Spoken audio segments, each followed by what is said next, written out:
Hey hi everyone, welcome back to my channel. Good morning. তো আজকের দিনটা খুব সুন্দরভাবে শুরু হলো। আমি সকালবেলা সবার প্রথমে ঘুম থেকে উঠে একটুখানি বসি, তারপরে বিছনা গুছিয়ে স্নান টান করে মৌরি মিষ্টির জল মা ভিজিয়ে রাখে, ওটা খেয়ে রেডি হয়ে বেরিয়ে পড়ি দোকানে যাব বলে। আর এই তো আমি রেডি হয়ে গেছি আর দোকানে যাচ্ছি। তো দোকানে গিয়ে সবার প্রথম কাজ হচ্ছে সেটা হচ্ছে আমার ঠাকুর পুজো করা। তো ঠাকুরের জায়গাটা সুন্দর করে পরিষ্কার করি, যা যা করতে হয় প্রত্যেক দিনের কাজ ওগুলোই আর কি করি। দোকানে গঙ্গা জল ছিটিয়ে, তারপর ঠাকুরের থালা বাসন পরিষ্কার করে, ওখানে ঠাকুরের প্রসাদ লাগিয়ে জল দিয়ে সুন্দর করে ঠাকুরকে ধূপ দেখিয়ে দিই, আর পুরো দোকানটা আমি ধূপ দেখাই।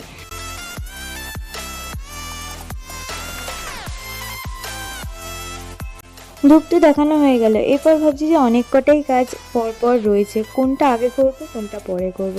এরকম ভাবতে ভাবতে মনে হলো একটুখানি ডেকোরেশনটা চেঞ্জ করা যাক। অর্থাৎ একটা ড্রাই ফ্রুটের ট্রে এরমভাবে টেবিলে সাজানো আছে, ওটা আমি সাজিয়ে দেবো হচ্ছে কাউন্টারের ভেতরে, কারণ কয়েকটা ড্রাই ফ্রুটের ট্রে এই কদিনের মধ্যে বেরিয়ে গেছে। তো কাউন্টারের ভেতরটা না একদম ফাঁকা হয়ে গিয়েছিলো, আর এই গিটারের ট্রেটা না বেশ লম্বা আছে, তো অনেকটা জায়গা জুড়েই থাকবে আর সুন্দর লাগবে দেখতে। তো এখানে দেখো ডেকোরেশনটা করানোর পরে কি সুন্দর লাগছে, তাই না? করানোর পরে কি বলছি, আমিই তো করলাম, তো বেশ ভালোই লাগছে, আমার তো বেশ সুন্দর লাগছে, অন্যরকম একটা ডিজাইন এলো। তো এখানে দেখো একটা নতুন অতিথি আমার দোকানে ঢুকেছে, ঢোকার পরেই তো আমি দৌড়ে দৌড়ে গিয়ে পাখাটা আগে বন্ধ করি, কারণ কোনো রকমভাবে যদি চোট লেগে যায় আমি কি করব আমি নিজেও জানি না। তো একে আমি যতবার বলছিলাম যে এখানে দরজা, এখান দিয়ে যা, ও বুঝতে পারছিল না। তবে ফাইনালি ও দরজাটা খুঁজে পেলো, তো বেরিয়ে গেল। এরপর আমি দোকানটা তাড়াতাড়ি বন্ধ করে ঘরের দিকে রওনা দিলাম, কারণ বৃষ্টি এসে গিয়েছিল। আর ঘরে এসে দেখি কুট্টুস বসে আছে। এরপর দেখো ভাগ্যিস আমি তাড়াতাড়ি ঘরে চলে এসেছিলাম, কত জোরে বৃষ্টিটা এলো। আমি জাস্ট ঘরে ঢুকেছি আর এত জোরে বৃষ্টি এসে গেল, তখনও আমি জামা কাপড়ও ছাড়িনি আর কি। এরপর আর কি করব, একটুখানি বৃষ্টিটাকে এনজয় করছিলাম, কারণ ভালো লাগছিল না, কীরকম একটা বোরিং ওয়েদার, আর এত বেশি বৃষ্টি হলে না সত্যিই ভালো লাগে না। তো বসে বসে ভাবছিলাম কি করা যায় কি করা যায়, যা বৃষ্টি হচ্ছে একদমই মন মেজাজ খারাপ হয়ে যাচ্ছিলো। তো এখানে একটা হঠাৎ করে মনে পড়লো, এখানে একটা তোমাদেরকে জিনিস দেখাই। এটা হয়েছে আমার একটা উপরি ইনকাম। আসলে আমার বাবার আছে হচ্ছে ফোনের দোকান, তো সেখানে একটা কাস্টমার বাবাকে অনেকবার এসে বলছিলো ফোনটা ঠিক করে দিতে, তো বাবা আমার কাছে পাঠিয়ে দিয়েছিলো। আমি যেহেতু ফোনটা ঠিক করে দিই, তাই জন্য বাবাকে বললাম যে বাবা ওনার থেকে কত নেবো, তো বাবা বললো 200 টাকা নেই।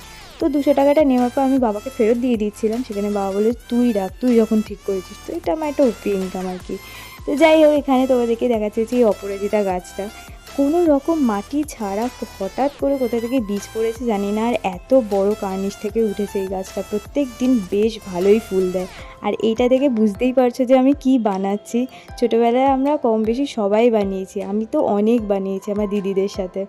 তো আর কি, বৃষ্টি যেহেতু পড়ছে চারি জায়গায় জল টল জমে যাবে, তো এই জিনিসটা ছাড়তে বেশ ভালোই লাগে। তো তোমরা কতজন ছোটোবেলায় এরকম বানিয়েছো, আর এখনও কি তোমরা এরকম বানাও? বৃষ্টি হলে জল জমলে এরকম নৌকা বানিয়ে কি ছাড়ো? আমি তো অনেক বছর পর এরকম একটা আবার বোট বানালাম, বেশ ভালো লাগছিলো। এবার বানানোর পর তো ভাবছি বানিয়ে তো ফেললাম, এবার ছাড়বো কোথায়, কারণ তখনও অত বৃষ্টি হয়ে যায়নি যে এই বোটটা আমি ছাড়বো কোথায়। তো গিয়ে দেখি যে কোথাও সেরকম জল জমে, তো এইখানে একটুখানি জল জমেছে, ওখানে একটুখানি ছেড়ে দিলাম বোটটা, আর বেশ ভালো লাগছিলো, মানে মনে হচ্ছিলো ছোটোবেলাটা আবার ফিরে পেয়েছি।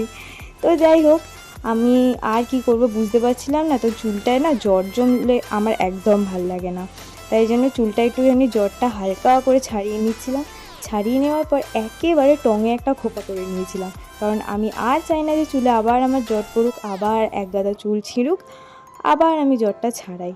তো এরকমভাবে টঙে খোপা করে নিয়ে একেবারে সিকিওর করে দিলাম, আর নিজেও একটু শান্তি পেলাম। এরপর মনে হলো যে একটু বৃষ্টিটা হয়তো কমেছে, তাই ছাদে যাই, এটা ভালো দেখে একটা ভিডিও করি, যেহেতু নতুন ফোন কিনেছি। তো এরপর গিয়ে দেখি যে টিপ টিপ করে বেশ ভালোই জোরে বৃষ্টি পড়ছে, আর এরা বকম বকম করছে।